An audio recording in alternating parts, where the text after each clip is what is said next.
This podcast is a proud member of the UUOP network.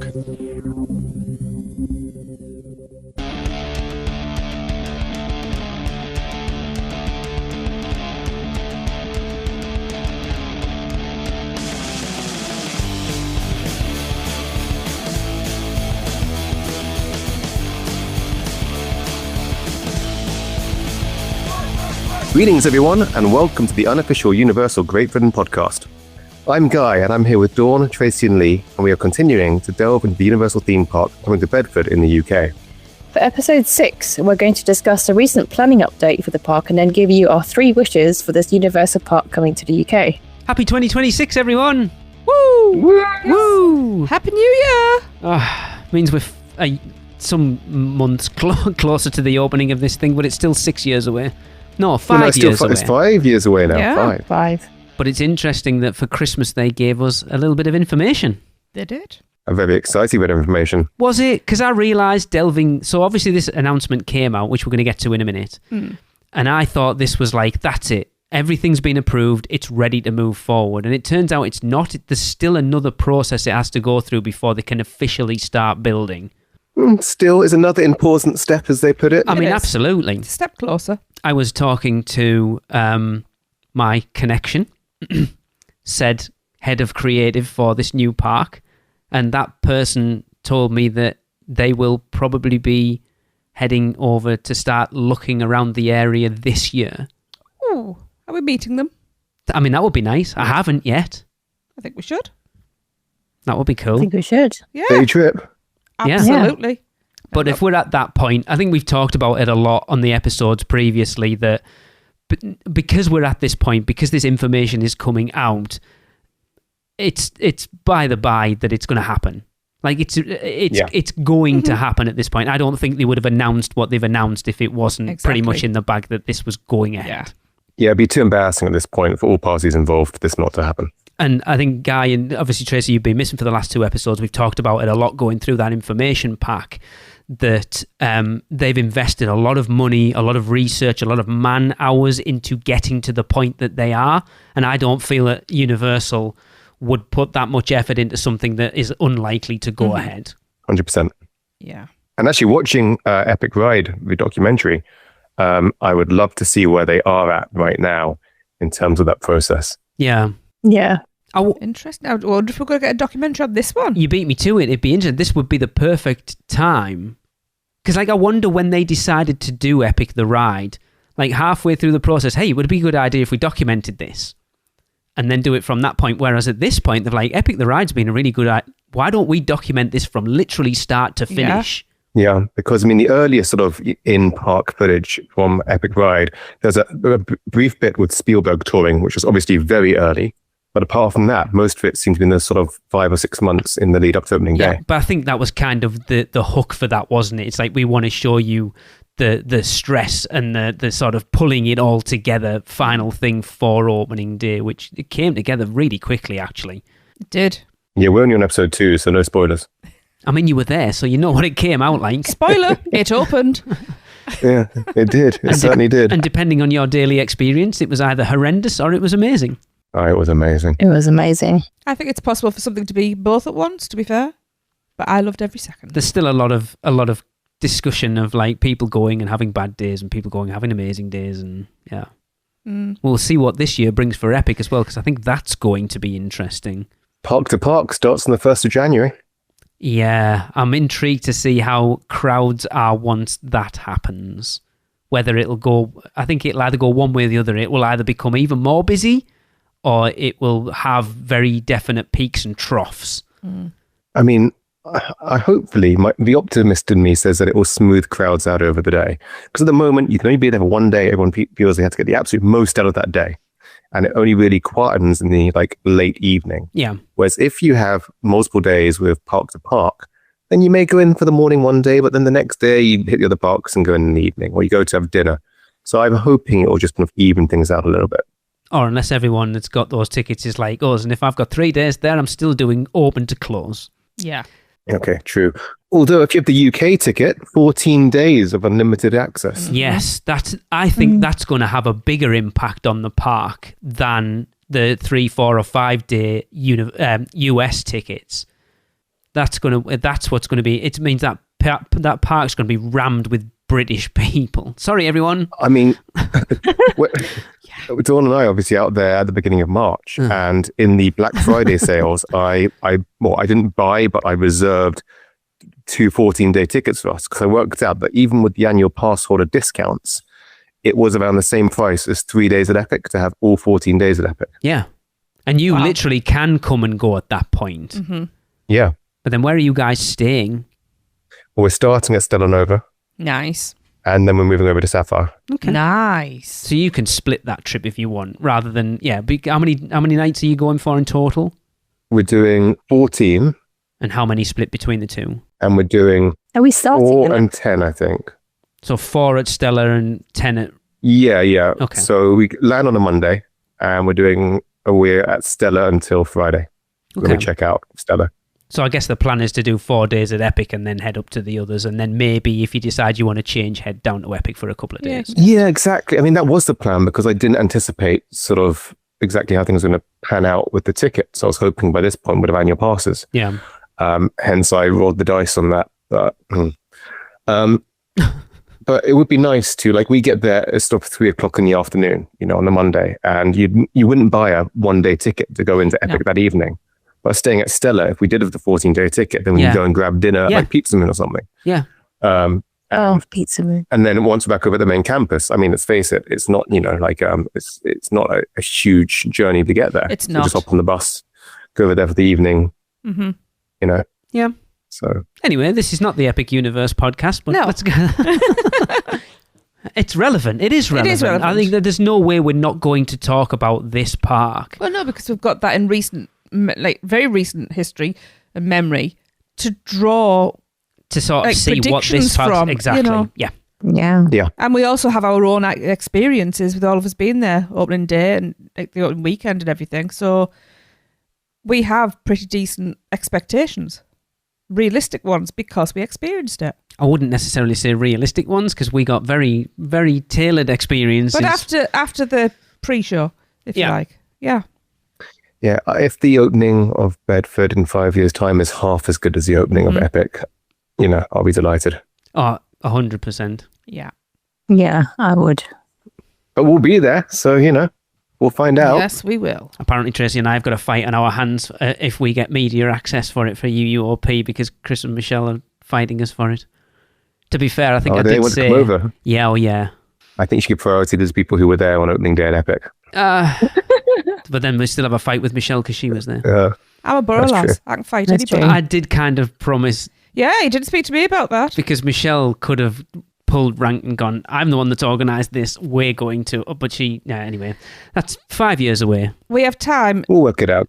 We have time to not be podcasting, and we we have time to be able to get passes for all 4. Look, depending on how the next few weeks goes, it might not be podcasting by the end of the month. But anyway... Anyway, moving on.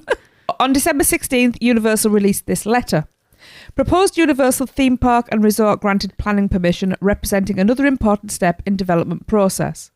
Today I can share an important update on our plans to bring a new entertainment resort complex featuring a world-class theme park to Bedford. The Ministry of Housing, Communities and Local Government, the MHCLG, has approved our request for planning permission to be granted by way of making a Special Development Order, or SDO. And I would like to extend my thanks to them.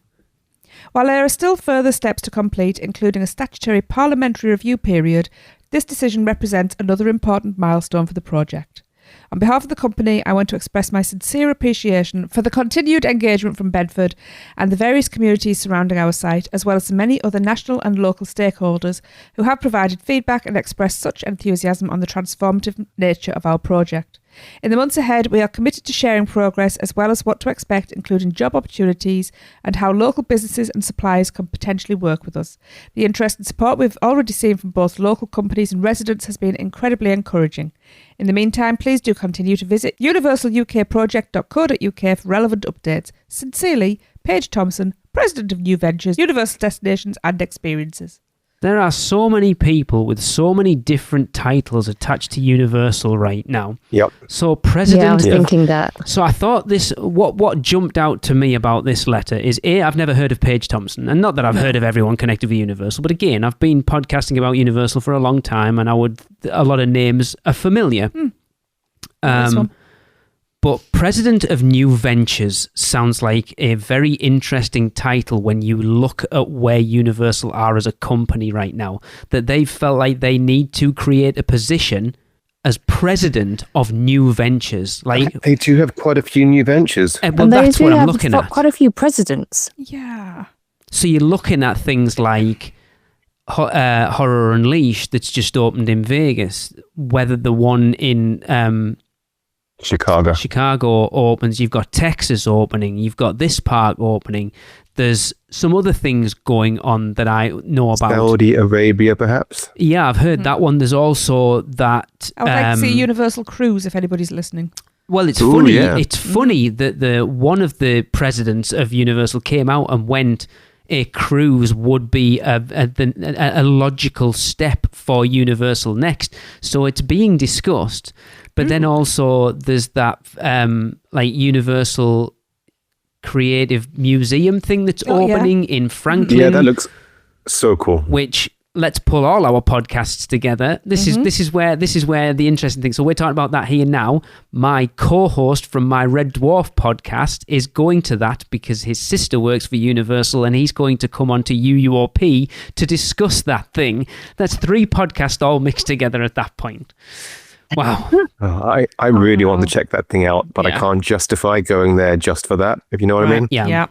But it's really interesting that, again, that how aggressive Universal are being, that they've got a whole department of new ventures. Yeah. And I mean, I'd love to see them take on Disney in the cruise line marketplace. Very much. It'll make Michelle very happy. Oh, yeah. Yeah, I mean, the thing about a Disney cruise is like, I just can't get excited about the thought of doing that. It just seems like I am not the right demographic for it You're at all. not, I've heard yeah. they're fantastic, No. but like, it just seems like I would be so out of place on that boat. A Universal cruise, I could get a little What for that. would a Universal cruise sort of Look be like. like? Because Disney cruises is themed to, obviously, Disney, the Mickeys, and for kids, mainly entertainment. It'd just be Minions. Universal would just be movies, Minions. And Yeah, what's wrong with that? And bars. They could do quite a True. lot of different things with it. Obviously, do like a Minion Super City Funland, but what if they had, let's say, a small Horror Unleashed experience on the boat Yes. with like a maze You or could. two? Yep. You know, you can have eateries themed. You can have like Oh, food. meet and greet, Yeah. like How to Train Your Dragon, sort of like, you know, have you seen Royal Caribbean, how they've got the ship to Central Park in the Yeah. middle? Imagine something like that, that's themed to How to Train Your Dragon. You could It'd have be your awesome. classic shows like Blues Brothers and Marilyn the Diamond Bellas, all of those. I You like could have- stage shows. yes, Yeah, that would be little amazing. Things like that. You Yeah. know, recreate Finnegan's. Me and Guy will be there. Oh, yeah. Chris, Chris will be there. Strong one. Yeah, it would be interesting. I think that's an episode for you, UOP. Thank you, Guy. I appreciate that.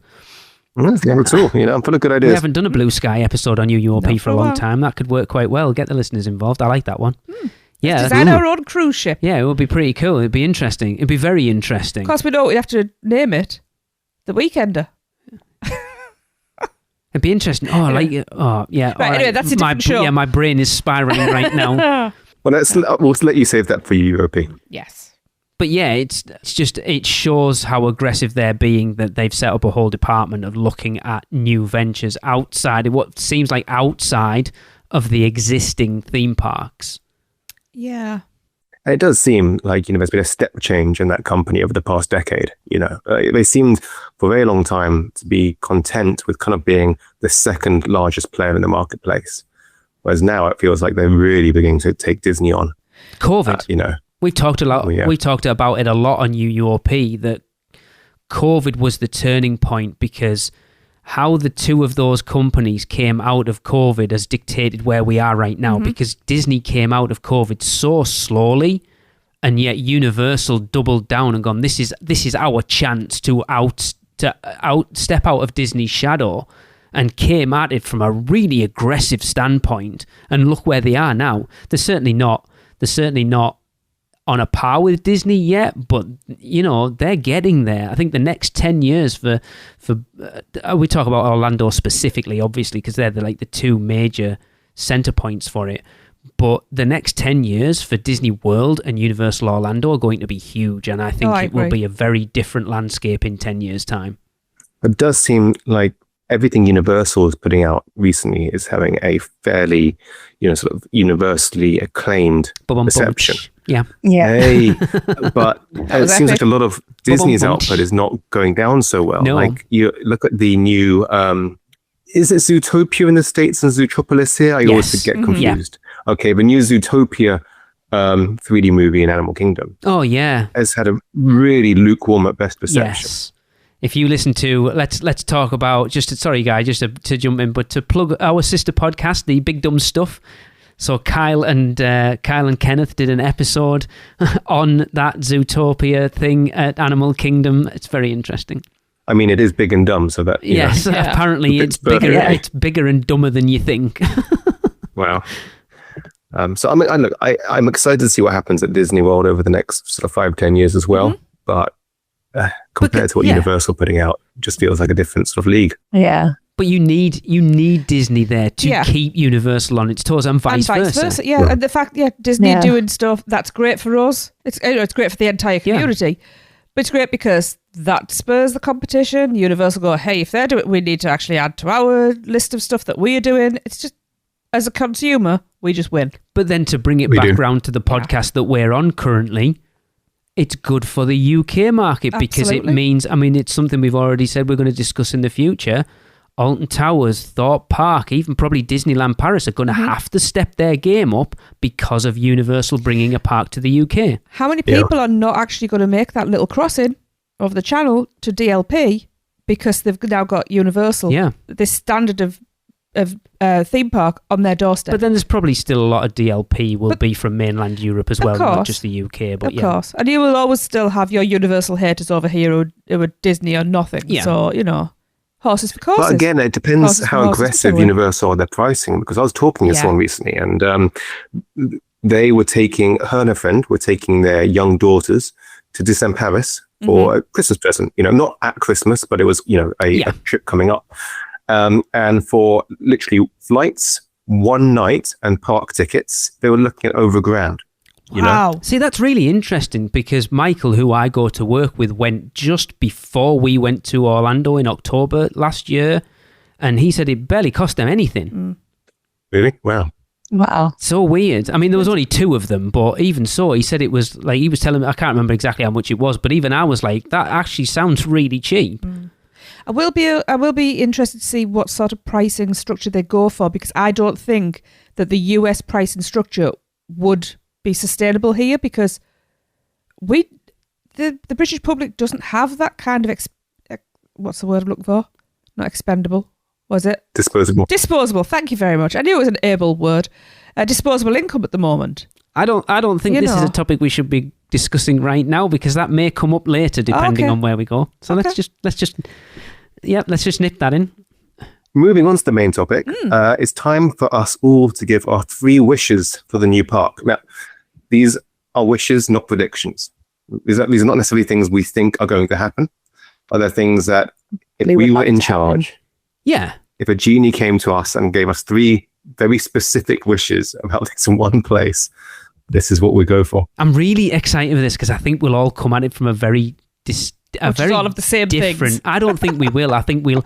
I know we've all done 5 to kind of stave off any potential crossovers. I don't necessarily think hope we're going to have honourable mentions at the end to get the other ones in. I think there'll be one that we probably all thought of immediately, and we've probably all left it off because we think someone else will have it. Probably. Yeah, there are a few I left off because I assumed one of you guys would bring it up. And that's so they'll never get covered. It wouldn't surprise me if everyone's done the same thing. So there's one very specific one I think we've mentioned on every episode of this podcast so far that should be in here, but probably won't because everyone will think someone else will take it. I may have that. Okay. I don't know what I don't know what Lee's thinking, but I hope so. I hope someone's What's got probably it. happened here is none of us have gone for our actual top wishes or like mid-tier wishes. No. Just because I've gone for it. I'm very happy with mine. I've gone for but mine are very broad wishes is what I will say. And, well, these are your wishes. Wishes. Oh no, that's Disney. Oh, Oh no! wash your mouth out, The sir. lawyers will be knocking down the door soon. Well, we've got an order to go in here. So, Dawn, do you want to kick us off with your wish number 1? Yes, delighted to. She So sounds my thrilled. first one is elevated food options, Okay. or Good good one. food options, and not just for sit-down restaurants, but because the sort of amusement parks here, you have sort of really bland food like burgers and hot dogs and things like that. But if they copy what Epic has, especially for food, you have really good counter service food, like the mac and cheese cones in Epic and in Ardbeg. And you've got You got the hybrid options as well, where it's counter service, which feels like table service, like pizza. and the food, the food is just really good. Yeah. And then you've also got the garlic pretzel steaks and cinnamon bites. So much good food. They are at counter Epic. service, So and much. it's not just sort of your typical theme park food. Something that UK park goers would not be familiar with. No, because you think, like, my experience of UK theme parks is quite slim, to be fair, because we haven't really been to a UK theme park in a long time. But No. like thinking back to something like to me, Alton Towers The £17 sausage roll.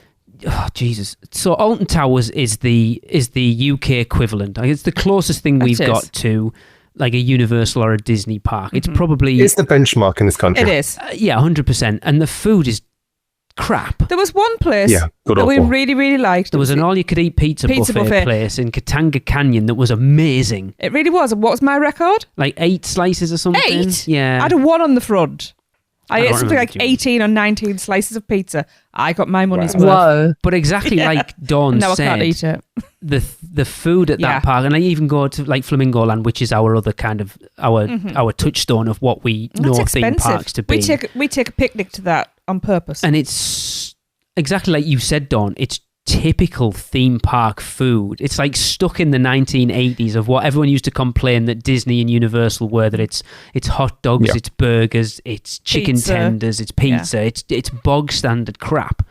And Universal and Disney in Orlando have elevated that, to use your word, above. It's still not amazing. There's still plenty of places you can go that are crap. But yeah, But you've Epic. but you also have to cater to every taste. That's the thing, because there are some people where Yeah. they won't eat anything but burgers and chicken nuggets. And I know, Dawn, You know, that's one of the so- biggest things we've talked about on the podcast is Yeah. for you. You're not so much a ride person. So those sort of elevated and themed food things are a huge part of going to Universal Park Yeah. for you. Yeah, and they're very Instagrammable, which is good for Universal. Yeah. People see things, they want to give it a go. Publicity and stuff. And it would- it's apart from the quality of the food, it's nice to sort of like eat in sort of an interesting environment. Exactly. Well, it's a A sort of... theme. Sorry, go on, Dawn. I would just say a themed environment. You know, you Yeah. are. Like Das Steakhouse, you Yeah. know? Yeah. And the closest you've got is the roller coaster cafe at Alton Towers. And we took the kids. It's the second version of that restaurant. The number one is in Europa Park and apparently is phenomenal. yes. The one at Alton Towers is crap. Yeah. I can vouch for that from personal experience. Overpriced and terrible. The You see, actual... that is the one restaurant I was going to bring up as the thing we have in this country, which is probably closest to an elevated food concept. But Yeah. I Concept, guess we're yes. avoiding that. It doesn't Execution, work in no. execution. No, the it idea depend- behind it's No. phenomenal. It also depends on what you order as to whether it actually comes on the roller coaster shoot. Yeah. It's a cool idea, but it's not quite what you want it to be. Yeah. But Yeah. apparently, because there's a new one, what's the one? We need to get Nick Hudson on this podcast at some point, because Nick Hudson knows That's his a theme good parks idea. in Europe and stuff. Yes, he And I does. know there's an experience at Europa Park, which is... Oh, I want to do this so much. Guy, remind me, what's it called? Oh, give me a second. It's like a whole food music experience thing, expensive. isn't it? Oh, yeah. It's like a ride. It's a dark ride where you like travel around in trackless ride vehicles, which is also your dining table, and you go in and out of different rooms where you're served different types of cuisine. Didn't we try to book? Yeah, and then I saw how much it costs. This sounds like a podcast outing to me. I would love to go. It's funny, I've already had friends of ours reach out to us and say if we need any help booking Europa Park, they're more than happy to help.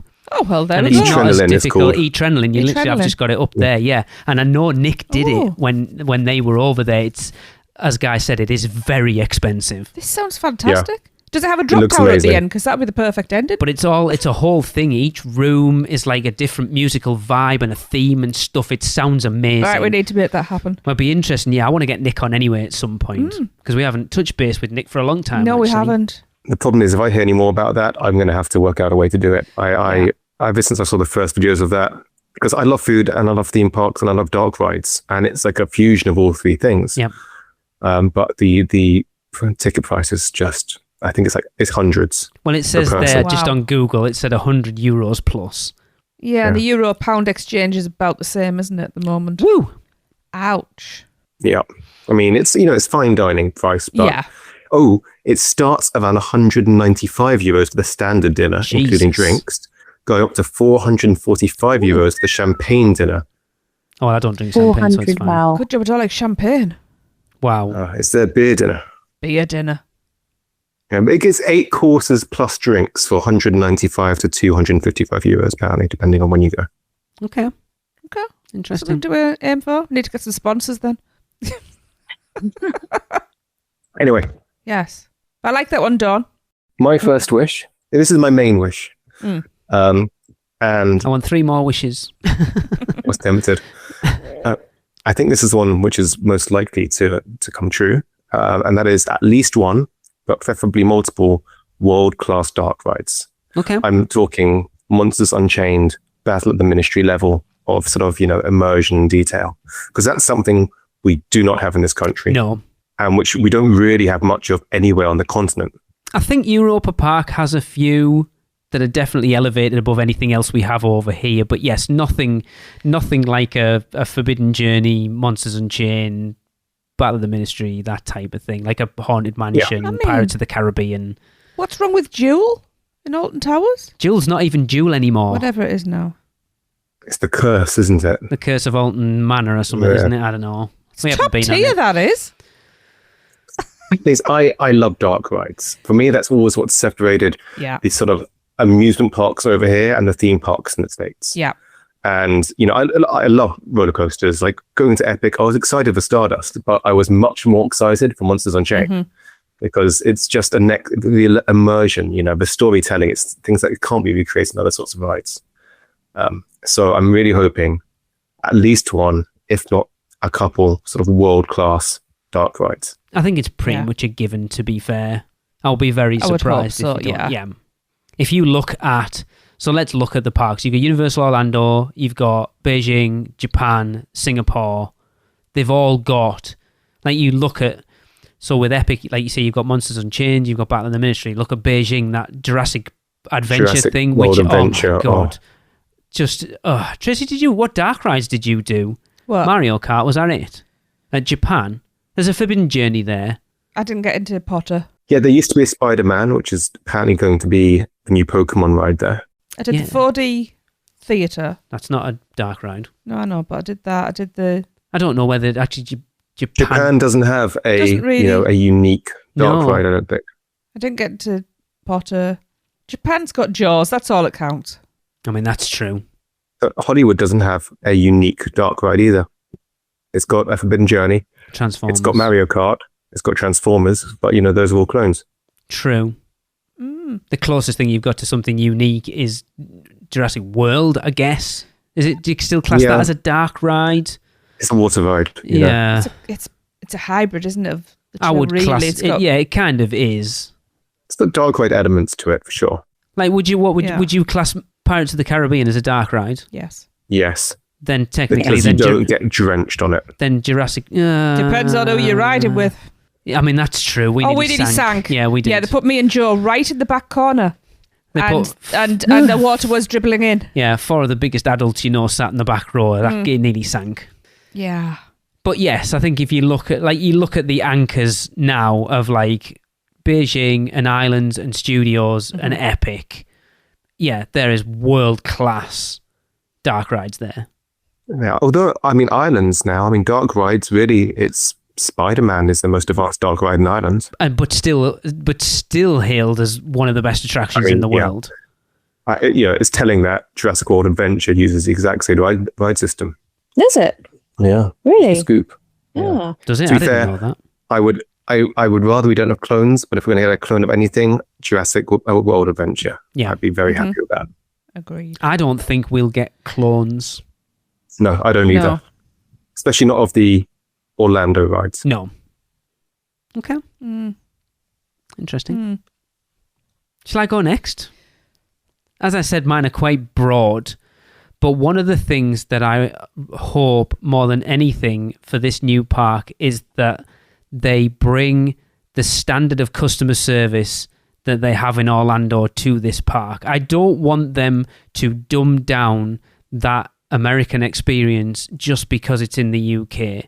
We have talked about it on this podcast. We've talked about it on UUOP, that a good 50% of the experience of going to Orlando is the team members or the characters, those interactions with the staff that work there. And I want them to bring that same level of service over here because A, that's what you expect, but B, it also it will lift everything around it as well. Yes. If you set that standard, then everyone else has to at least try and keep up with it. I was thinking the exact same thing the other day about the customer service in the UK versus the customer service in the States, even in general, even outside of Universal, because people in the States, they rely on tips, so they have to be friendly, or they have to be Even friendly in non-tipped positions. You don't tip people at sort of Walmart or Publix, but they still have that same kind of friendly version of, like, compared with the people in, I don't know, in the UK. But do you think, Lee, that, or Dawn or Tracy, that British people could pull that off without it coming across as sarcastic or insincere? I think they can. That's the interesting thing. I don't know whether they will staff the positions entirely with UK people. I know they've kind of said that they want most, like 80% of the staff to come from the local area or whatever it is. I think there is a way of doing it. It's going to be difficult. This is why this was my biggest wish, because I think that park, the attractions are the attractions, and yes, we know they're going to be world class because it's Universal, but the experience is going to come down to everything outside of those rides and attractions, and they need to instill that in there. Otherwise, it just becomes an Alton Towers with slightly elevated rides, and it needs to be more than that. But devil's advocate, like Disneyland Paris, the Parisians and the French aren't particularly good at the Disney style of customer service. That's a surprise. Whilst I'm not a huge fan, of Disneyland Paris, I don't think for lots of people that detracts significantly from the overall experience. That's why this is my wish, and for me, it will. I agree with you. I do worry from the other side, though, of the customer service representatives dealing with the great British public, because we are not the nicest people sometimes. To be fair, neither are the Americans, and I think the Americans are probably more outspoken than we are, to be honest. Yeah, and they are more likely to vocally complain, whereas we are more likely to unvocally complain. Yes. Yeah. Yes. To go on social media. Mind you, the Americans do that as well. We'll just go home, have a cup of tea and bitch about it. I just want to see them bring... I appreciate what you're saying. It's difficult because some of the things that I wanted to put down were all about them catering to, like, reading the room, basically. You're in the UK, so let's make it UK-based. I don't want them to do that. I want them to bring the level of a US park to the UK and not necessarily dumb it down or... No compromises. That's the perfect word, to compromise it, to lessen it for a UK audience and go, well, we don't need to try as hard because the UK customer service isn't what it is in the US. No, I want them to lift the standard of what we believe customer service is in this country. The ripple effect throughout other industries potentially is huge. Could be huge, or could just be little. But then but even a little ripple would be nice. I just want to make sure it feels like visiting a Universal park in every facet of what that means, and it's not just riding Transformers or Back to the Future or Yeah. Jaws or whatever it might be. It's every ounce of that park. It gives you all the same positive feelings. Yes. Yeah, no, I'm with you. It will be interesting. I think Universal would probably be the first US company to successfully do that. But they are starting afresh, so Yeah. they have the opportunity to. And- what is the customer service like in Alton Towers? What customer service? I mean, it's exactly. I don't know. it's I like- haven't been for years. It's but funny, Like 20 years or something. I was going to say, it's like a lot of people who go to Disney and Universal who venture outside the realms of that and go to SeaWorld or Busch Gardens. It's kind of that. It's all the people who can't get the jobs at Universal better. and SeaWorld who go to Universal and Disney go to SeaWorld, and it's like they're not happy. They don't have to interact. It's not instilled in that you are part of the show. Yeah. I've never Whereas- been to SeaWorld. Really? Yeah. SeaWorld's gone downhill Oh, it has. massively in the last 10 years. It's a shame. I used I to haven't love been for a SeaWorld. decade. It's really lost that magic of what it was, and it was going to have to change because of everything that's happened with the Blackfish and all the rest of it. But it's not what it was. Yeah. And Busch Gardens is a great theme park. Just too far away. I've also but heard the that's operations are absolutely awful there. to go on what Dawn keeps referencing all the time. It's not even though it is themed and it has themed rides and areas, it still feels like an amusement park. A very large amusement park. And that's what brings it down. Because Busch Gardens would be, if it had the level of operation that a Universal or a Disney World had, it would be an amazing park. Yeah. It just Yeah. doesn't. Well, Yeah. let's hope that Universal Bedford does. Right, Tracy. Yes. I'm just looking down my list. What am I going to choose? I am going to start off with, I would like to see an open park area similar to Celestial Park, because it's so nice to have that area to just chill out in. Yep. And I think that this new park is... yes, we have theme parks, but this one I feel is going to be quite overwhelming for anybody who's not used to this style of park. So to have a chill out area is going to be really good for people. I was so close to adding something very similar to my list. The And problem is, if you look at the concept Yours. art, I'm not on it. If you look at the concept art, that isn't there, unfortunately. Excuse me, this is wishes. Not what's going to happen. Remember what you said at the beginning. Oh, I know, but the wishes that couldn't happen. It could happen.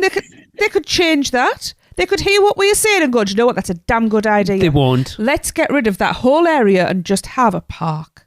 But it does look like a studios park, and they said it'll be going to be a studios park, but it's not your typical studios park because it's around a big lagoon. So there could be sort of like, waterside, hangout, chill out locations. True, that's true. Yeah. I'm just looking for somewhere that's open. You know what I like about Epic is that central area Yeah. that you can see the sky and you can breathe.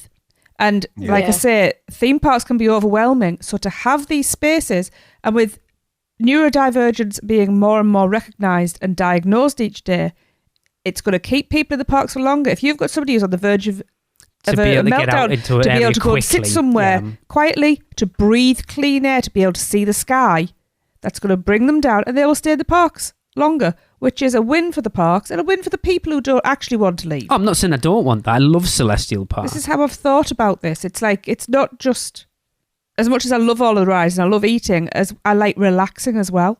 But Guy, I still disagree So- with you. Whoa. You keep saying that you think it's more of a studios park, and I think it's still, from that concept art, looks more like an Islands of Adventure. I agree, but they've said that it's going to be there like a studios park. That's the language they used. They don't know what they're talking about. Yeah. To me, it looks like the love child of studios and islands. Okay. Interesting. Yes, I love that. I like that, but it's difficult, isn't it? Because But you didn't say but to anybody else. they won't want to. Oh, look, I love it for it happen, but I don't think it will, because they won't want. They will want to do something different from Epic. Positive thoughts, please. You and I know that Universal's concept art rarely changes. We'll have words later. But I would love to see. Yeah, we had a complete revelation about Celestial Park, didn't we? That the worlds are the worlds, and that Celestial Park is space in the center, and where it was like, oh my god, I'd never even realised that. That's true. That is true. I hadn't thought of didn't it know. that way. We hadn't No. either. And we brought it up on UUOP of like, that's space with the worlds inside it. And I'm like, oh my You God. mean you have it with all the constellations and things and the comets and you hadn't... No.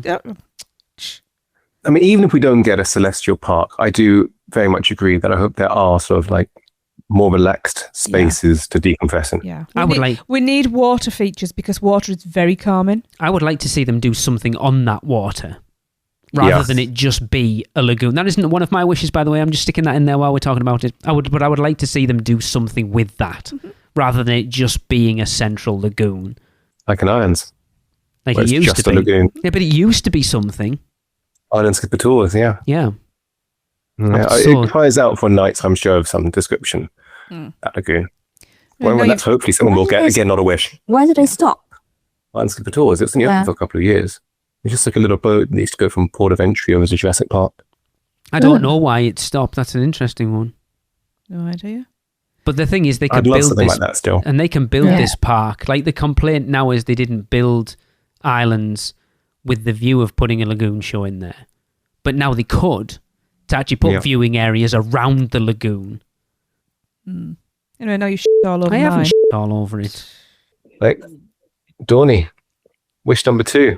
Wish number 2 is that they'll put the theme back into theme parks rather than have the amusement parks here. So they have things other than big roller coasters, like they'll put on shows or like smaller rides or something that you can actually, like if you just want to have like a sit down or something and just go into a show, if it's pissing down a rain, just go and watch a show covered. You know, just things to do other than big roller coasters. Dawn's just stole my first one. That's the first one of mine you stole. And one of mine. That shows that we're all on the same page. Yeah, I just wanted to keep it a well-rounded park attraction-wise, like the others, with thrill rides, dark rides, family rides, shows, and street shows. Yeah. Yeah, I put. We were talking about this earlier, which is the only reason it's not on my list. And especially we're talking about like the kinetic energy that things like High in the Sky and Yoshi add. So it's like they're rides, but they're also sort of they add to the energy within the park. Yeah, that's why I put a good balance of indoor and outdoor rides and seating areas, because that's something that is lacking in all the parks. Is people need to rest their feet. So that's the bit I'd added into that. So I'm not. So yeah, we're all in the same ballpark. But back to Dawn talking about hers. Yeah, so that's just have more theming into the, you know, with like people with kids and stuff. The kids can't be on their feet the whole day, and the parents obviously, you know, you just go in, or if it's raining or it's occasionally really hot and sunny. When I go those 2 days, yeah, I don't think we need to worry about that somehow. I said occasionally. You just go in somewhere and just sit, and you know, just the kids can get entertained by watching a show. They also absorb a lot of people from the park. It's a good way to kill a fairly significant chunk of time. And it's, again, it's something which you don't really have over here. It's something, actually, Universal don't have at all, and I've complained about it ad nauseum on UUOP, that they don't have a long... See, like, so, yes, people need to rest, right? Or you're just feeling a bit ropey. some of us are old. Or you're old, or you don't want to ride a dark, like a... bit hungover. Lazy. Exactly. You know, you don't want to go on a coaster or a dark ride or a thrill attraction or whatever, but you don't just want to sit there and people watch. You want to be entertained. So the prime example that I keep going on about is the Magic Kingdom Railroad. When that thing's open, you can jump on it and just do a lap of the park. It's like a 25-minute, half-an-hour thing where you're being entertained, but also catching your breath, taking a break and recuperating, but being entertained. The People Mover at Magic Kingdom. Universal don't do that type of attraction, and it's crying out for it. Yeah, I agree. I mean, High in the Sky is the closest we have, I guess, in the current It is. park. I was It's going like, to say 3 that. minutes? And you but it's not long enough. You're standing to get on longer than... I would love to and that see queue that. is awful. It is. And I said, because you leave from one station, you come in the other. I would love to see it where it does a double loop, so you do both. Yeah, during quiet times. Yeah. You know. Yeah. But... Can you imagine? I mean, if we're looking at sort of UK specific properties, like a Bourne Stuntacular, but James Bond. Right? Yeah. Yeah. Yeah, how cool would that be? Yeah, it would work so well. Yeah, it would. Yeah, I completely agree with Don. The fact that 3 of us also had, like other 2 of us had it on our lists tells you that's exactly what we want. And I've said it before, when you compare it to something like Alton Towers, for someone like me that suffers from motion sickness and can't just go from coaster to coaster to coaster to coaster, at Alton Towers, if you're not doing that, you're not doing a lot. Because there isn't anything You're walking else. miles because that place is spaced out. But if you're not able to do that, there's nothing else for you to do. There are literally no shows. There hasn't been a show there since that ice.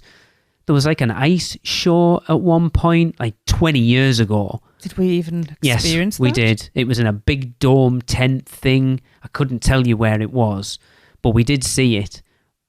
Like 2004, 2005, or maybe even a little bit earlier. But other than that, we haven't seen a show in there. Like Hex nothing. is probably the closest to a show that they actually have. Yeah, that's true. And that's like, if your That's head's just not in the trippy. right place, you're like, it's going to make you even worse.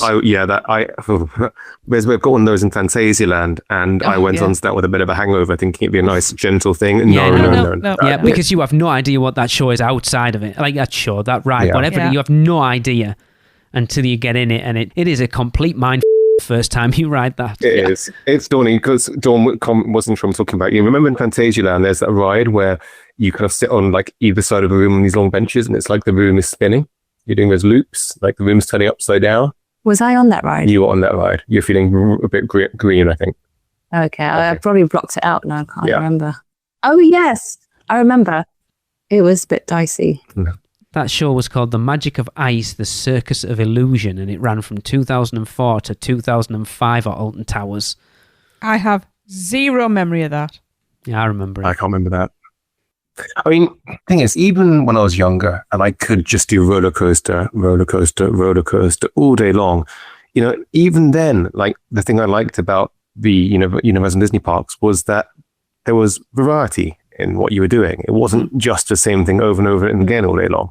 So I don't think it just benefits, like people like us who just can't hack it anymore. But I think it benefits everyone because, it keeps things interesting. Yeah. Yeah. Yeah. Agreed. Well, my second wish, and I don't think I'll be alone in this one, is regular nighttime park hours. Okay, yes. Yes. Because in this country, we don't really have nighttime park hours in the parks we have.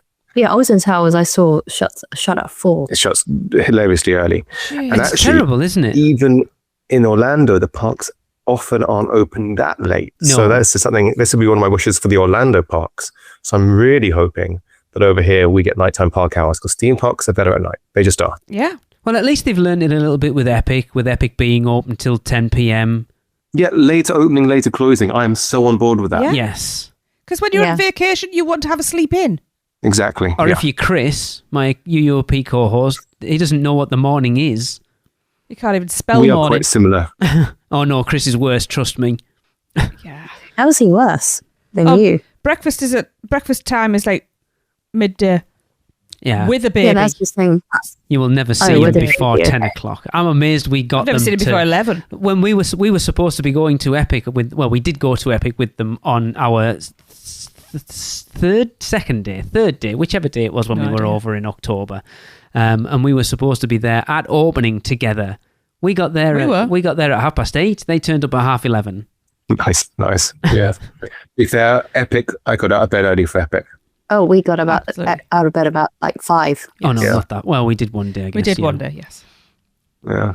That So yeah, hurt. nighttime park hours is a simple thing. I know it's not a huge amount to discuss on it, but it's important to me. I love theme parks at night. I love the lighting packages. I like how they transform over the sort of the hours of sunset to darkness. Things just start feeling alive.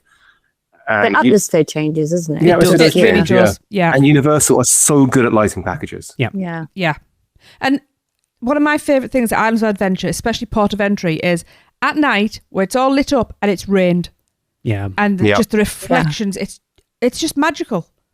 So, and imagine in the winter, if we did get snow, Oh, yeah. and Yeah. on a night, a It'd be winter freezing. wonderland. That would be a nightmare. I can't. And everybody gets hot chocolate and mulled wine does and not mulled sound like ciders fun. and stuff like that. And You were going to Yeah. experience it. I Yeah. can't even imagine New Year's Eve 2031. We'll discover this together.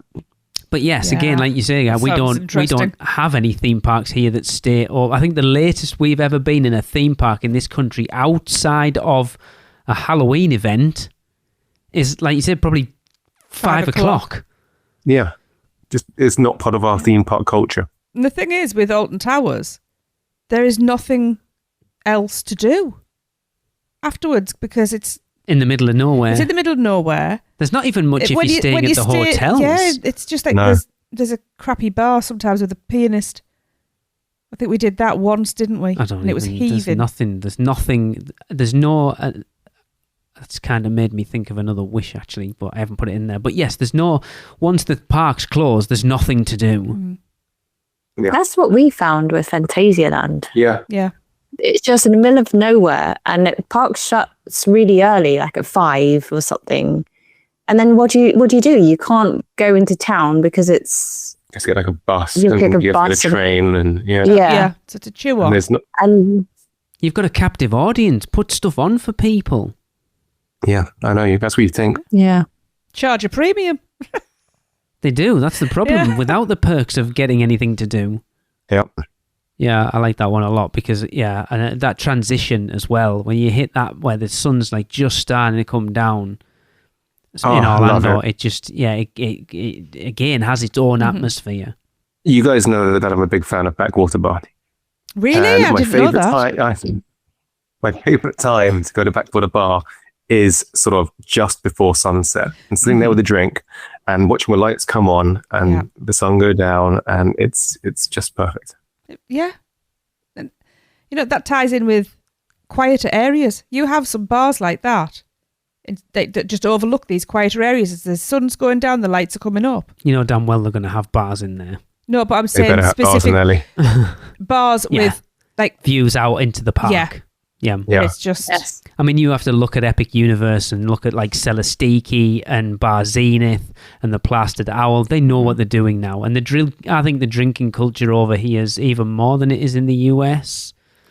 I will say though, I like the bars at Epic, but none of them have a location to me like Backwater No. Bar does. Because like Celis Tiki's fine, but it's like as an outdoor bar. It's just a place to grab a drink and go, maybe have Yeah. a chat with some friends, Blasted Owl is, I love it, but it doesn't have a great outdoor area with a view, No. whereas Backwater has the view across the lagoon. Yeah. I suppose you And could people argue there's nowhere to sit, but you could argue Bar Moonshine a little bit.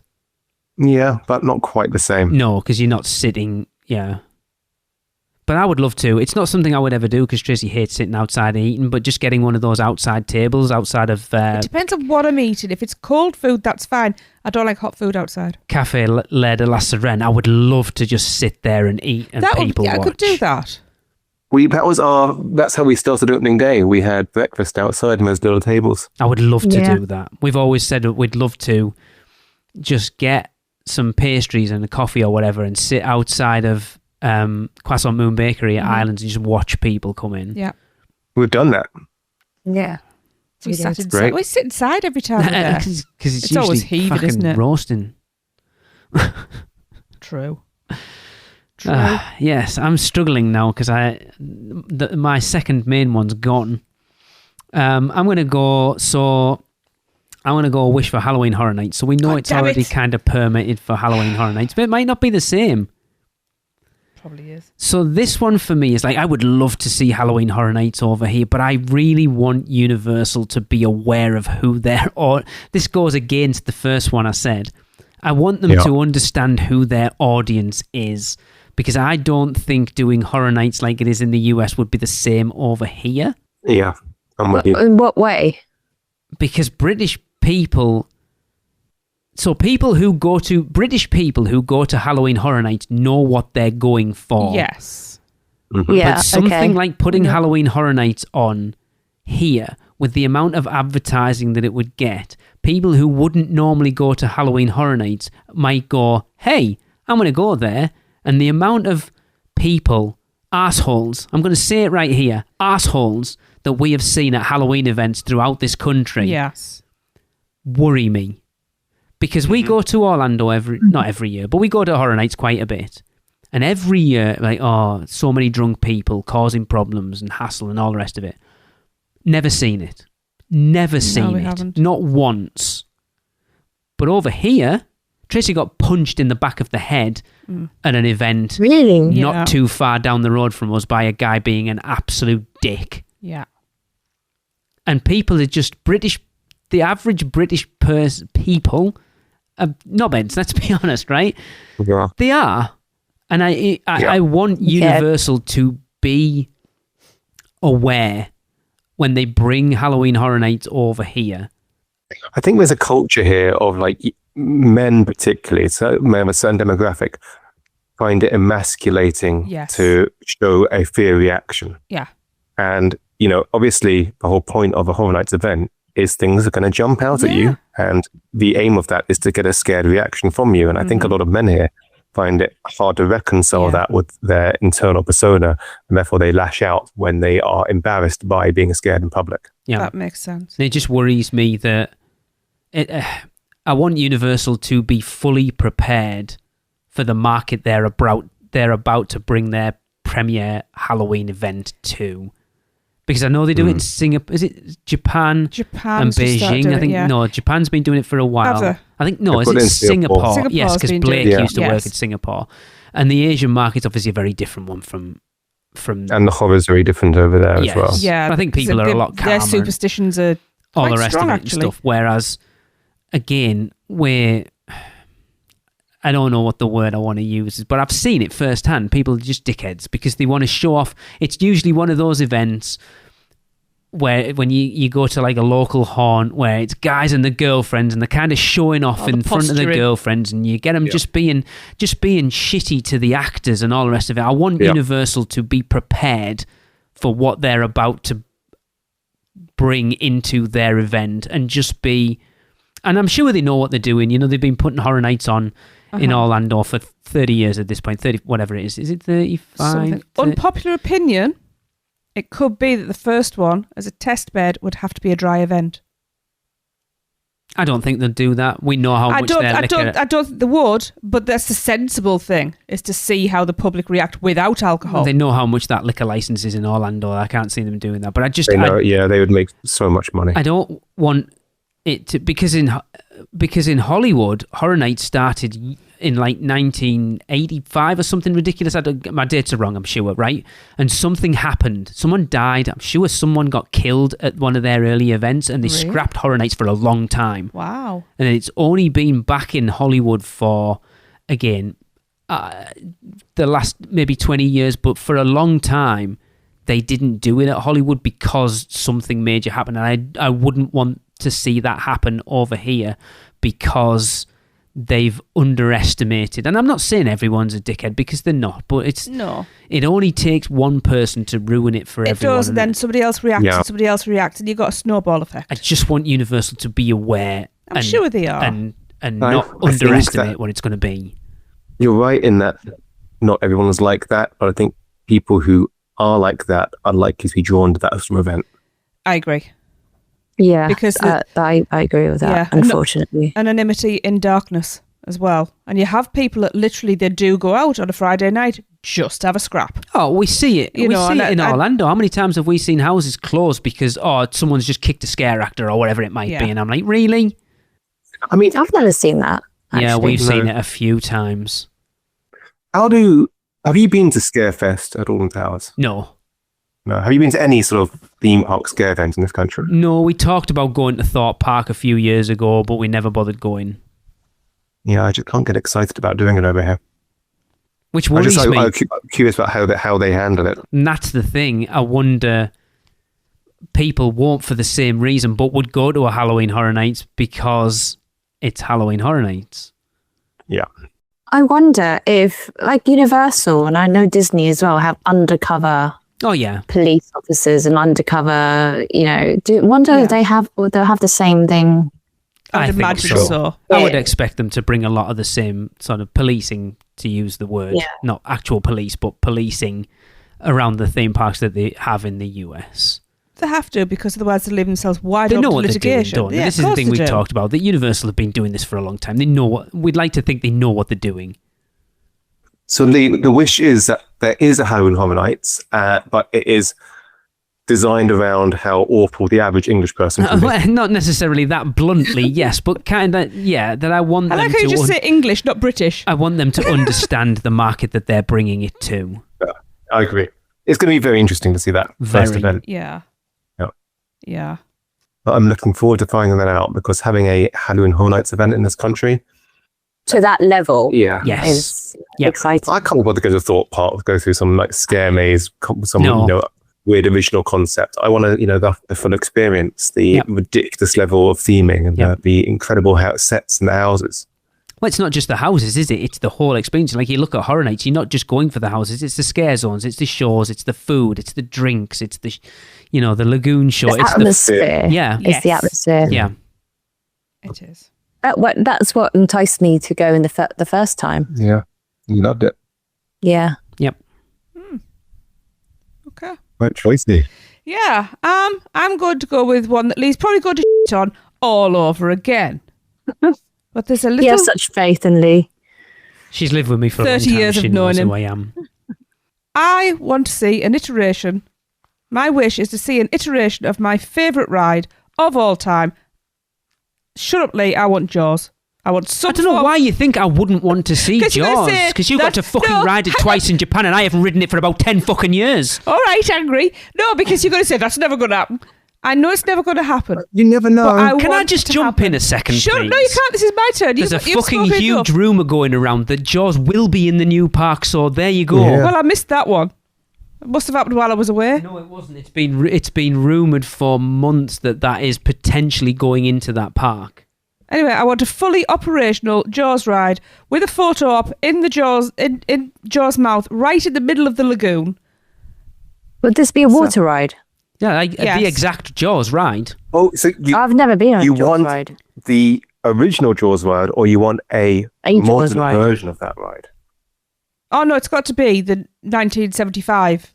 No, what Type. he's saying, do you want the ride as it was, or do you want an updated, I want the ride- technologically updated version I of want the ride as it looks, but works. but updated? So updated with modern technology. Right.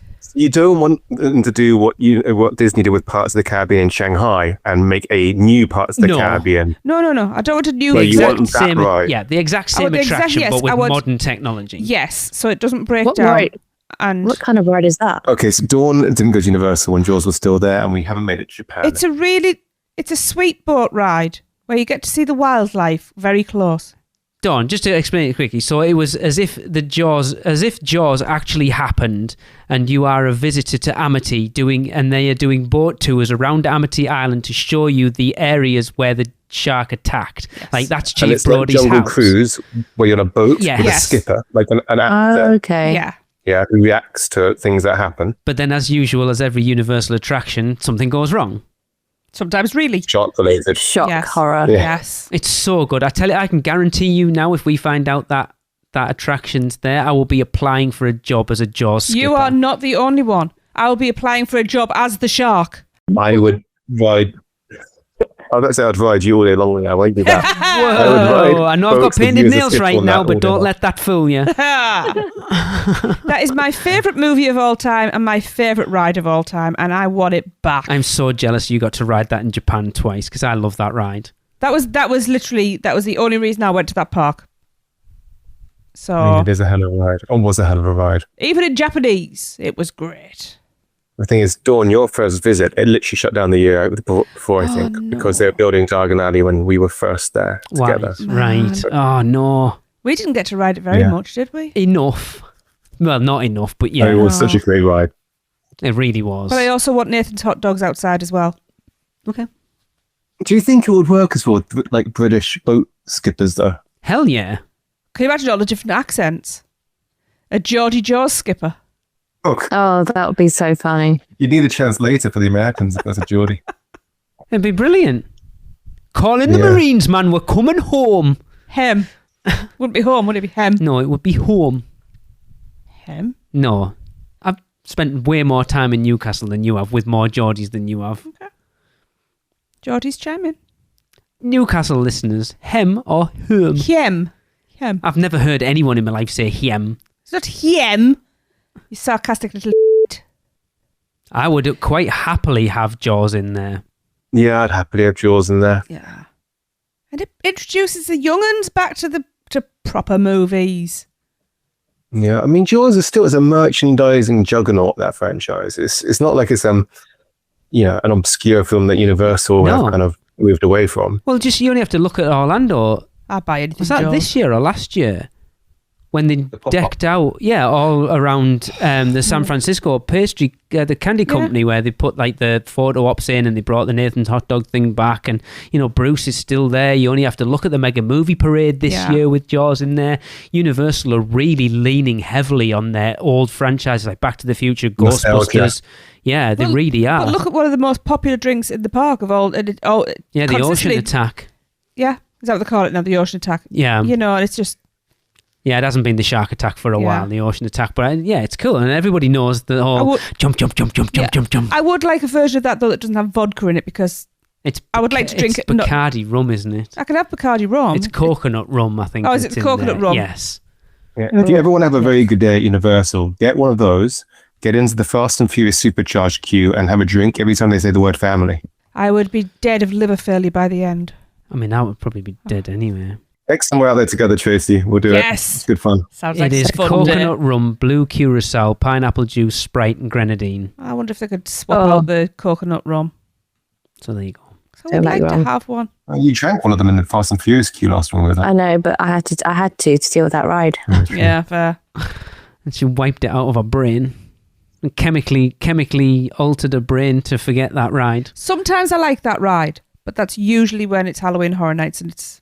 I like that ride. I like the beginning, the pre-shows. The pre-shows. Pre-shows are best amazing. thing about that, yeah. If you could just leave after that. There's the thing about the pre-shows is the people who work for those pre-shows know how bad the ride Yes. is.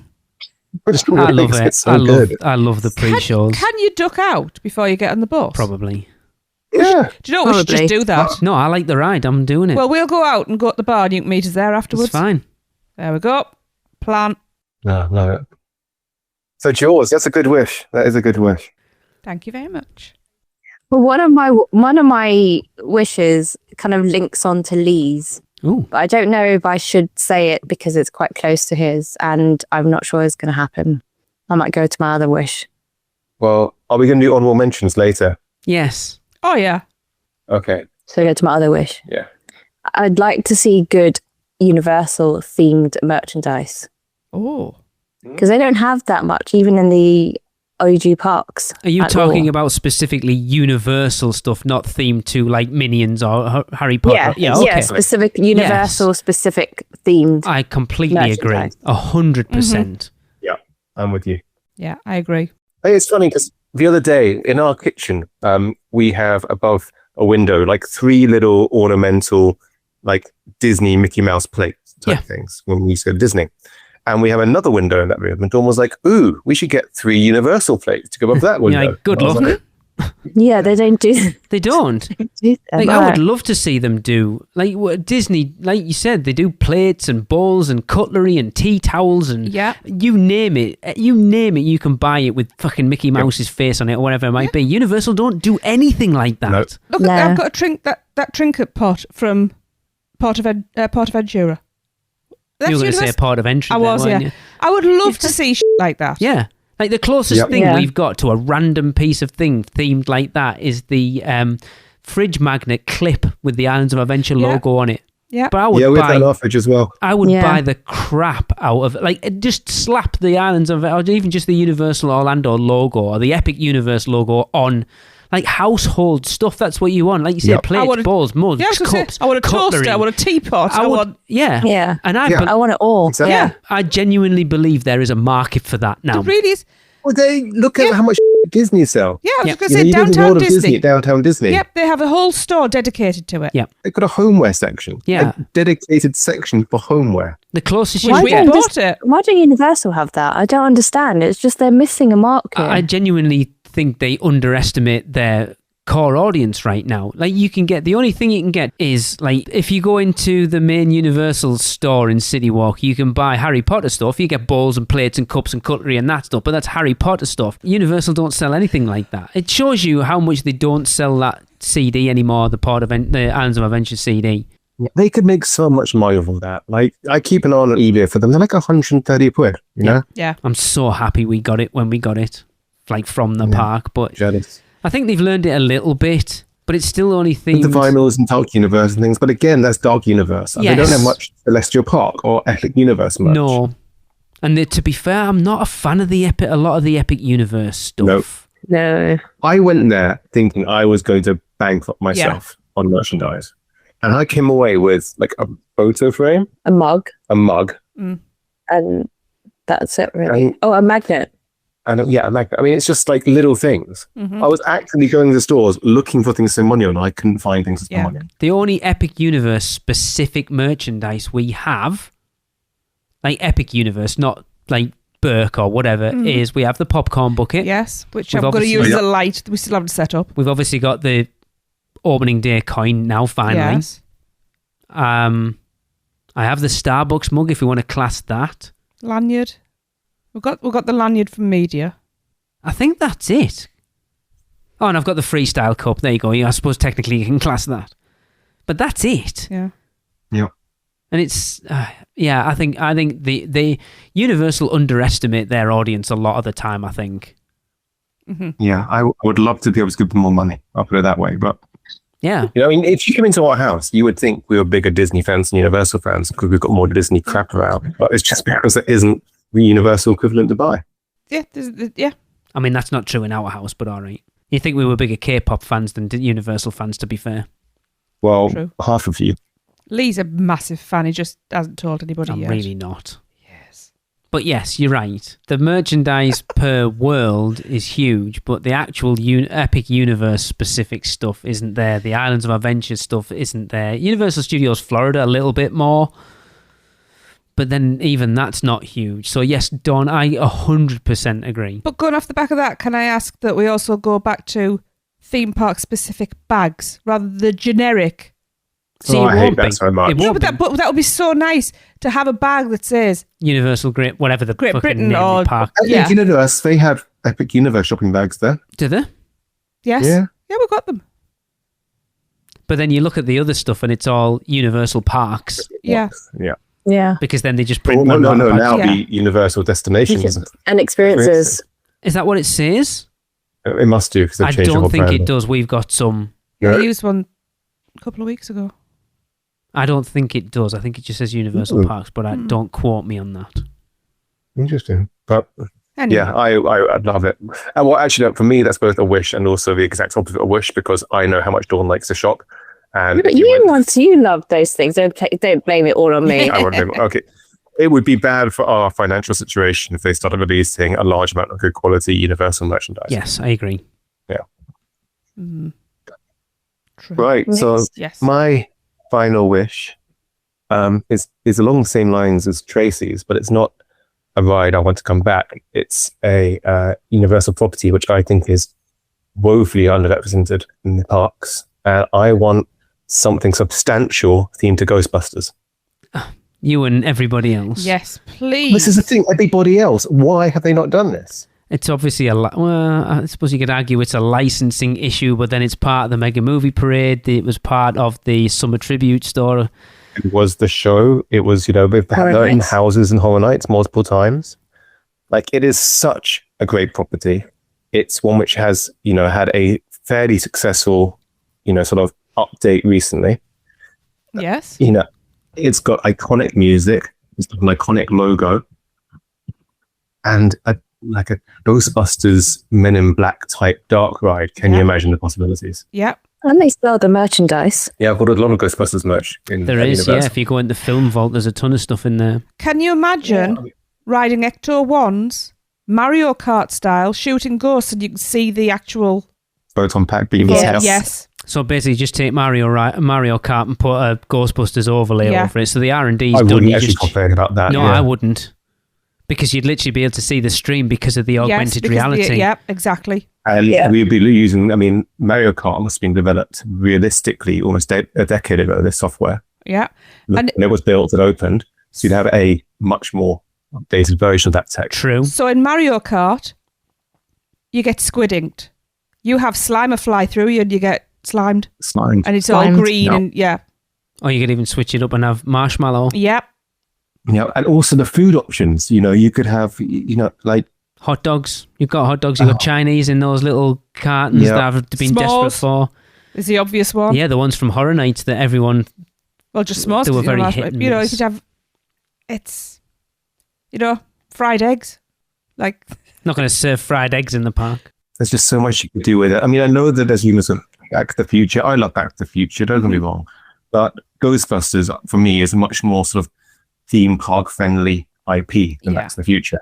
When you think of Back to the Future, it's about a guy trying not to sleep with his own mother. I mean, really, You that's ju- the yeah. plot of the film. Guy goes back in time, his mum wants to sleep with him. And the Yeah. the interesting fact is at the moment that we haven't got into rumours or whatever, but it seems like the one you've just mentioned is more rumoured to be part of that park than It the is. one you've just mentioned that you want there.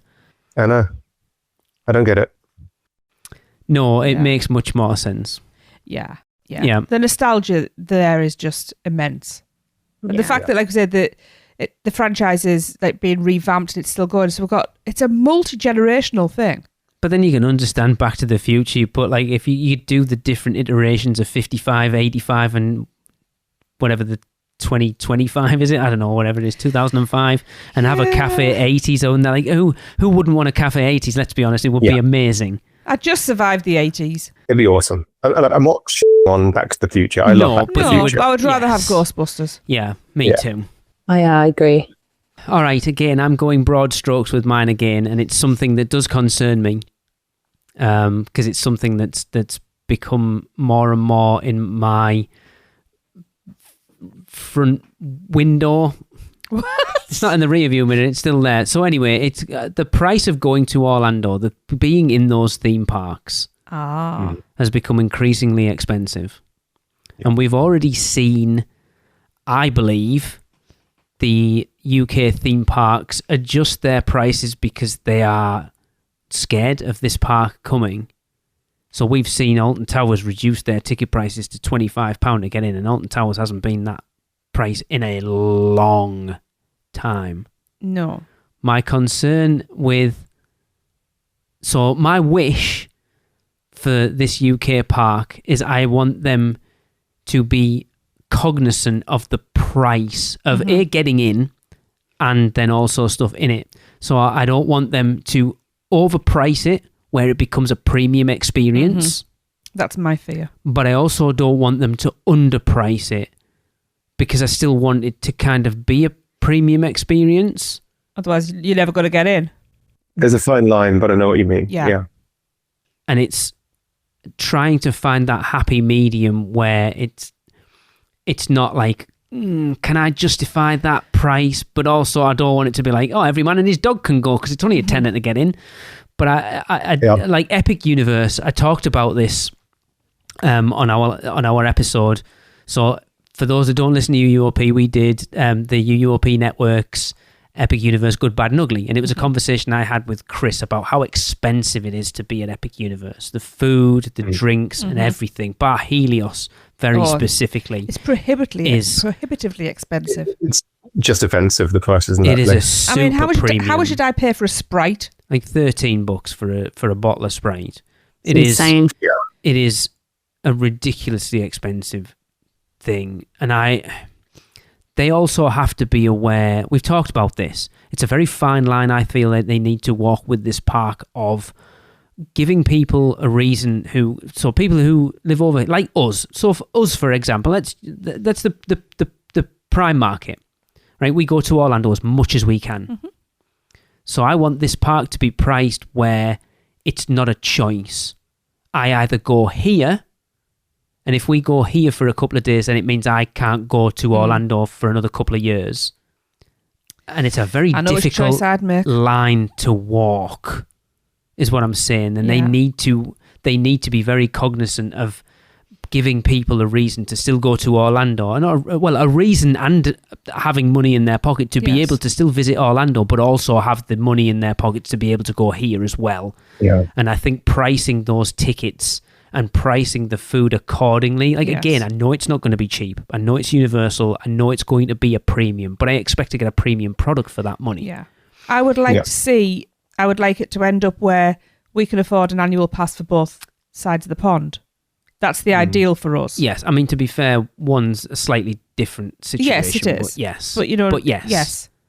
The pricing element that concerns me the most at this point is the hotel, because I mean, one hotel, sort of 500 rooms, I think. That's not many rooms. You know, so I think that hotel is likely to be But on the then more won't they expensive have side. anywhere else nearby that's not?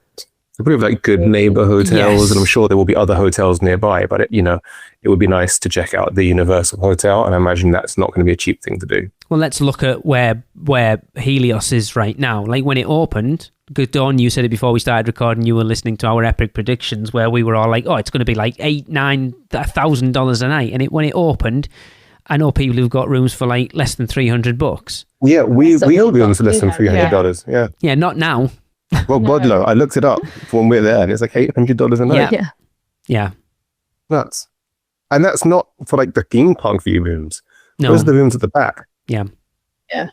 Yeah. Crazy. I mean, also, the annual pass thing, but this is one thing I do think about, in that I don't understand how Universal Orlando does it, but with the annual passes, you don't just have large groups of kids hanging out at the park.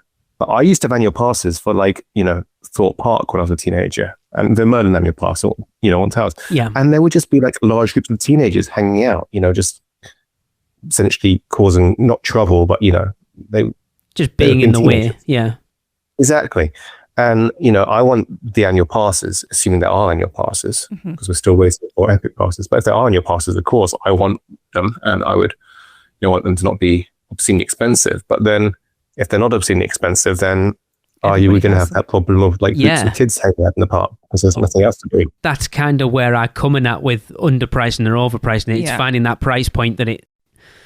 Again, I don't want to feel like I'm disparaging against everyone, but it's like keeping the riffraff out, but obviously not overpricing it for us is honestly where I'm coming at. I don't want it to be too expensive, so we can't go. Yeah. Yeah. I mean, that's going to be, yeah. And then how are other Universal parks priced at? That's a not really interesting Orlando. question. I don't remember how much we paid for your tickets to Japan. Wasn't it? I don't think It they was were that- it was- massively. I want to say it was only like £60 or £70 for a day, which I suppose is expensive in the grand scheme of things when Alton Towers is currently But don't forget, 25 then quid. their express passes are different. And you have We're to not book- talking about No, but I'm express saying, but passes don't though. forget We're just talking stuff about like that, because in Orlando you buy express and it's for everything. In Japan you buy express and it's But bundles. you can buy one for everything. They just do different options, whereas Orlando doesn't. It's just one ticket for everything, whereas they go, oh, you can do this, which gives you this, this and this, or you can do that, which gives you this, Like a and bundle this. sort of thing, yeah. Yeah, it's weird. So just quick look there, 8,901 yen, which is why? Thank you. I don't want to give consent to you, Yahoo. $57. So 50. So yeah, that's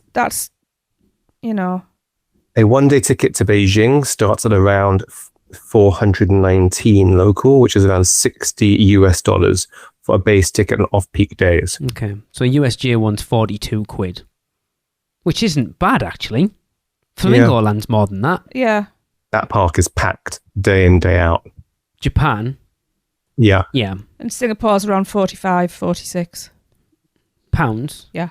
So they all seem to be much of yeah, but then So you Epic look- Universe is like So you're looking 120 yeah. quid. So you're looking around for those. Wow. You're looking around, but that also could be local economy dictates that that's what that is, because surely they've got to take local economy into that. That's a lot of money, isn't it? Epic Universe. So- We realise it's like £140. That is a lot of money.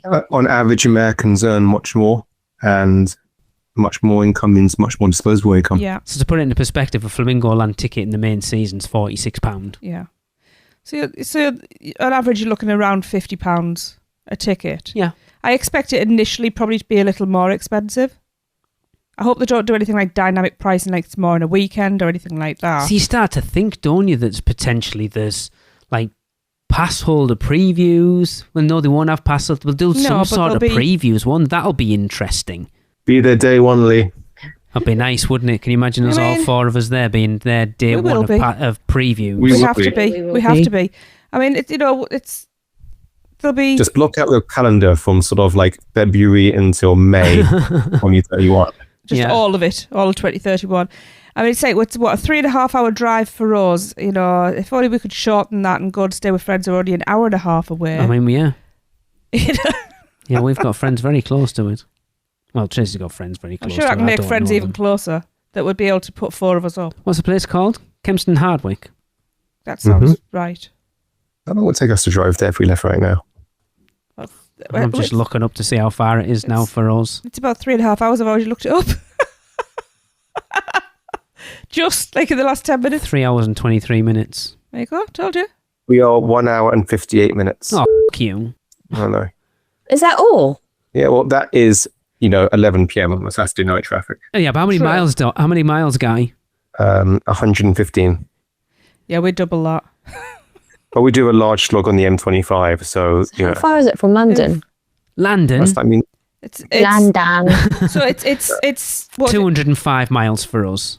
so from our friends in Welling, it's like 50 miles. So like an hour. Well, so I know some of those roads. That's why it said an hour and a half. So yeah, so it's like an hour and a half, 2 hours from London Central. Why were we talking about how close it was to it? I don't know. Just forget. Why were we everything. talking about how close it was? about soft openings. Soft openings. I was waiting. No. Right, Tracy, our final wish. Yes. My final wish is an anti-wish. Actually, She doesn't want British people allowed in the park. no. It's close. I don't want Starbucks in the park. Oh, I should have known that's where you were going. It's trash coffee. It's overpriced coffee. It's a gimmick. I don't think it will be, will it? It's everywhere. I thought we'd kind It's of never started to up. get rid of it in this country. We chased out of our town. We also chased McDonald's and Burger King and everything out of our town. There are much better coffees. And do you know what? I would like to actually see them have their own blends of coffee, because their own blends of coffees are great for Universal. Have an actual Today coffee bar. Cafe. Today Cafe, yeah. And there's Yeah, another one great as well. The coffee. hotel coffees are great. Have actual coffee bars that are your own coffees. Don't have this Starbucks shite that, I wouldn't wash the bloody toilet with it. I would. It's awful. I know. I agree with you in principle on the coffee, but if we don't have a Starbucks and we don't get the Starbucks Wish You Were Here mugs, Oh, that's very true. We can have one tiny kiosk that sells mugs, and which that's just it. sells those mugs. Yeah, It's just, yeah. yeah. It's funny, isn't it? I don't like Starbucks coffee yet. I've got 4 mugs. Yeah, we always buy those mugs. Tracy Yeah. came back from Korea with 3 of them. I went to 3 different cities. Of course, I came back with 3. They're pretty cool, actually, to be fair. They are. But Yeah. everybody who knows me knows how much I despise Starbucks coffee. Yeah. I mean, we don't ever drink Starbucks coffee, although we sometimes, when we are in the States, actually at Universal, if we want like a cold drink that isn't like a Coke, we'll occasionally go and get like one of their like iced drink things. I will concede the dragon fruit cooler is top tier. Yes. Yeah. Yeah, and the iced peach green tea lemonade. Oh, yes. So That sounds- refreshing. yeah. I have no But- idea what you're well, talking about. I'm always so surprised at us. We'll be in there and there'll be people coming in and they'll be ordering food at Starbucks Why? whilst they're at Universal. Yeah. Why? All the places No. you've got to eat food and you go into Starbucks of all places. It's like, I really like coffee. I want to drink good coffee. If I'm paying a premium price for coffee, I want premium coffee. Yep. Yeah. Fair So- enough. Yeah. I agree. I don't like Starbucks coffee. But I guarantee Starbucks will be in there. Yeah, it seems likely. Yeah, It's a shame. it is. I should write to the owner of Nero and just say, hey, I practically keep your chains open. Get in there. Because I do. I do like Cafe Nero, actually.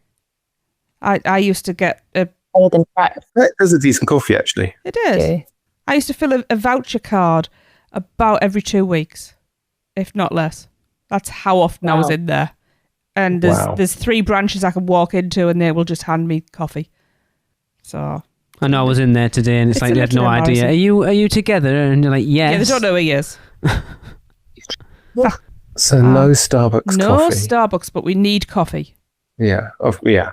Just have another Today Cafe. I'd have another I Today would, Cafe. yes. Yeah, I would. Yeah, Yeah, honestly. I would like to see that. I love Today Cafe. Me Yes. too. It's like it is the place on Universal property that Tracy My and I have favourite eaten probably place. the most. It's the eatery that we spend the most amount of time I in. think we've more or less gone through just the original sandwiches. Over here, wouldn't it have to be like the Loose Swimming Cafe? Yeah. That'd be interesting. It'll be what's the one with that Holly Willoughby used to do? It'd be that the Good Morning Cafe. This What would morning. be is that what it is this morning? Big breakfast. This I want the morning. This big. morning. Let's go back retro and have the big breakfast cafe. Oh, I would love Oh, that. Oh, That would yes. be funny. Yeah. Wow. Yeah. That's a blast. Should we do man. honorable mentions? I haven't really got. I've any. only got one left. And you're I've going got to an honorable love it. mention. I've only got You one. go. I've got one. Go on, Okay, Dan. I've got several, but I won't bore you all with them. You My can do main it. honorable mention is I want UK style toilet cubicles. I Yes, don't want please. any of this stuff when, like in the States, where you could sort of, fit a finger through the gap in the I door, thought you were going to say something else there. or these giant sort of like 1 foot off the floor, bottom of the door. No, I want proper toilet cubicles. I think you'll Yes. get But- that. I want the American style auto flush The super powerful ones. thing. Yes, that goes off randomly while you're mid pee, and then it scares me. My issue with the American toilets I've is figured that one out, though. their bowls are quite shallow as well. They're also quite low. So the water. Oh, no. Are you dipping? No, Are you dipping? the water's quite. I don't like it. I don't like it Have when you you're ever had a trying little to shock? look. I've had many incidents recently at Universal Orlando where my stomach hasn't been good. Oh, You know, our yes. first trip to Epic last year, I had something did not agree with me in Toadstool Cafe, and it's like your area is too close to the water. It's not fun. Yeah, it's no. No, So yeah, I want UK toilets. I want UK toilet doors. then I want it clean.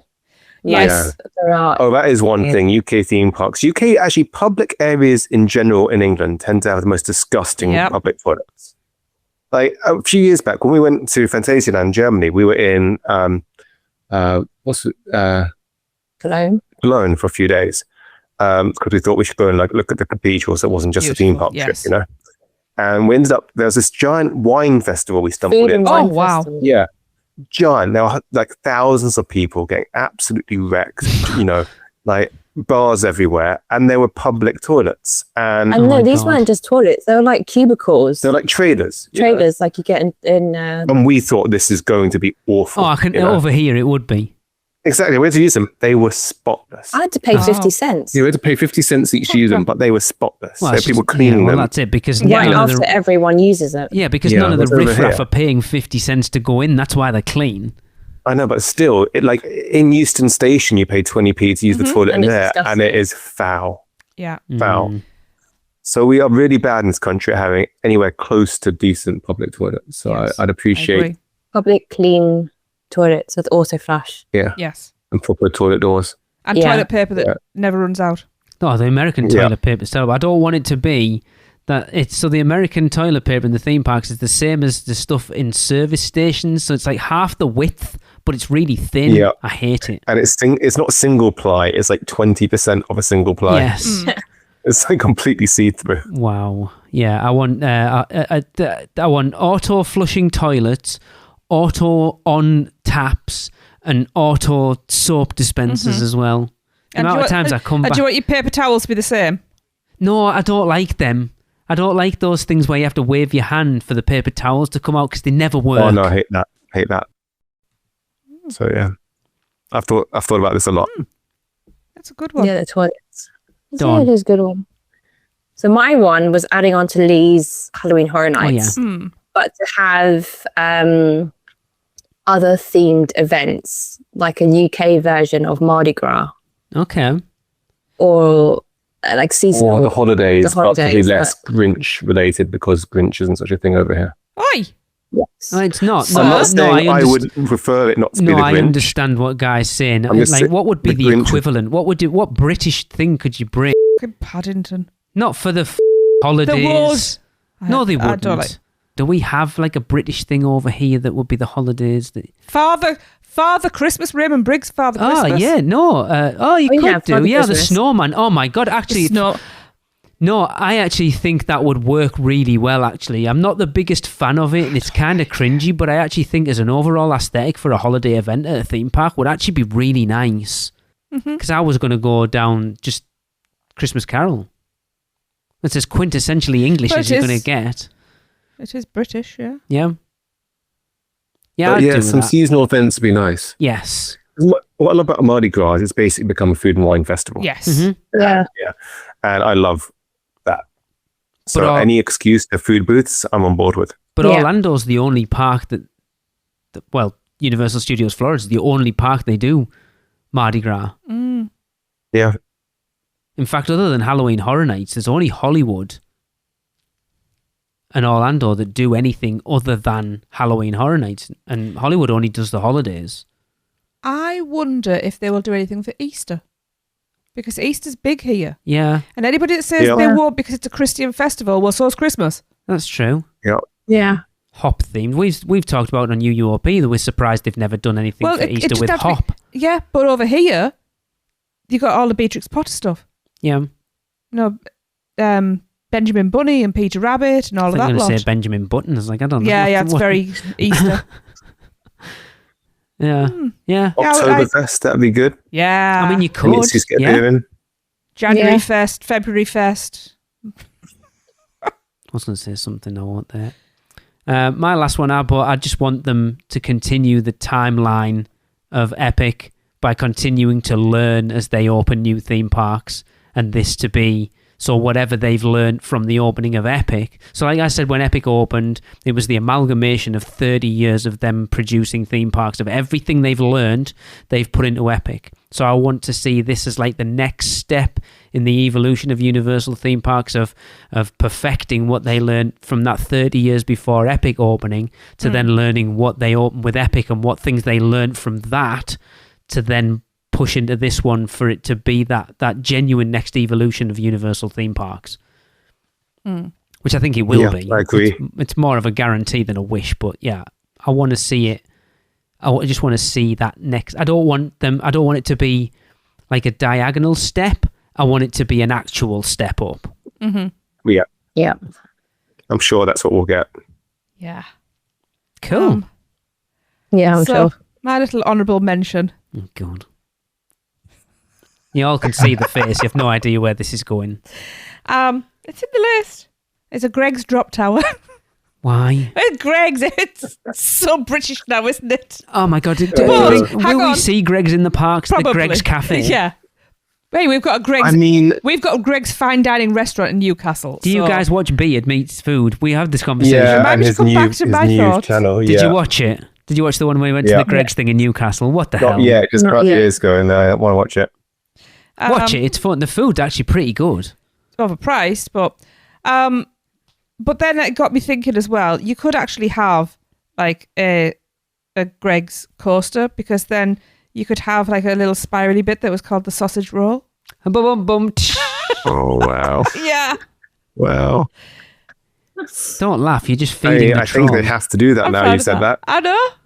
I'm quite proud of that one. So funny. Yeah. You can imagine the thing, can't you? Well, at Celestial Park, we had Stardust Races with the Celestial Spin. Here at Universal Great Britain, we've got the Greg's Coaster with the sausage roll. Bum, bum, tsh. Wow. I'm so proud of That that one. actually will be so funny. It would be hilarious. Ah. I mean, it is going to be interesting to see if we do get any sort of UK sort of cultural institutions like Greg's having any sort of Weatherspoons. Look, that's a the whole original episode. spoons and City Walk. Let's just leave it there, right? Because that's a whole episode, We in my could opinion. really We've got a lot of British-fy it. content to produce over the next Yeah. 5 years, so let's have some fun with it. So let's Absolutely. save that There's one. going to be a lot of serious stuff, so yeah. No, everything got nicked, so I was just like, I'll go with the daft one. Yeah, I think we all kind of know what it's going to be. So the one that I said at the beginning that I feel like everyone has probably thought about and gone, I think somebody else will pick that, and then gone, so I'm going to leave it off my list, because we have talked about it on every single episode of this Weather. podcast since we started, and that is we hope wish that they take into consideration the weather in this country when opening this park. That's kind of That was one of my points. That was when we both talked about, but I thought, Yeah. Because someone someone else would would pick it up. I knew everyone would leave it off because they expected someone else to pick it up. Did we not talk about that? No. Because I've marked it off my list. No. That's why I didn't say it. No. Because indoor, I've Oh, got no, I had that on my list covered, as well. covered seating areas and indoor rides. But not like with Epic. Taking into consideration the wet and the cold weather. So I never actually said it. I marked it off instead 'cause I thought we'd talked about it. Because we've said that, they'll surely do that because the climate over here is very different to Orlando. But yet they didn't seem to learn when they opened Epic Universe because, as we've said, once it starts raining and there's lightning in the area, 80% of that park goes down and there is literally nothing to do. Well, not literally, but you've got 3 rides to Getting on for that. And it's a park that's built in Orlando to operate through August. Yes. It's insane. Yeah. But no, I was... I think we kind of touched on it. We're talking about we want things to in all weathers, but they need to learn from that mistake. 100%. We just need a retractable dome and then we're all right. Oh, can you imagine? And it would only be open Heated, 2 days. like Centre Parks. 2 days. That sounds like a nightmare, actually. Yeah, the dome would only be open 2 days of the year. Well, it's like in Tokyo Disney, they have their main street is covered, which makes perfect sense. same with Japan. You've been to Japan, so same with Japan. It is in Japan, isn't it? Yeah. Yeah. And it's, with Osaka. And it's, We will find out, I guess. We will in 5 years' time. Maybe, if we're all still bothered about it. We will be. I will very much be bothered by it. That's closer for you, that's why. No, I would. Yeah. We are doing a podcast about this. I think we are likely to still be enthused in a few years' time. Probably. It's quite cool that we're already at the point where we can say in 5 years' time. We've already gone down a number. Yeah, that's already. True. So. And Epic came together so quickly. When we were watching Epic Ride, it kind of struck me when you saw the pictures being the ground being cleared. I remember seeing pictures at that point of the ground being cleared. Yeah. And then suddenly there's a theme park on it. Yes. I can't really get excited about it now because it still feels like so long away. Or far away. We have lots of other Universal excitement in the meantime. Not for us. And hopefully for us, some more trips. Maybe. In the meantime. We'll be back before long. You can't stay away. It's not a case of... Anyway. We're skint. Yeah, that's where it comes from. I don't have the money to do it. It's not a need or a want. It's a can't. Oh, get a second job. You'll be fine. Get a first job. Rude. I've had a first job. Get a second job. I'm waiting. So funny. Well, on that note... So, that brings us to the end of the 6th episode of the podcast. We are excited to continue looking into the creation of this new resort.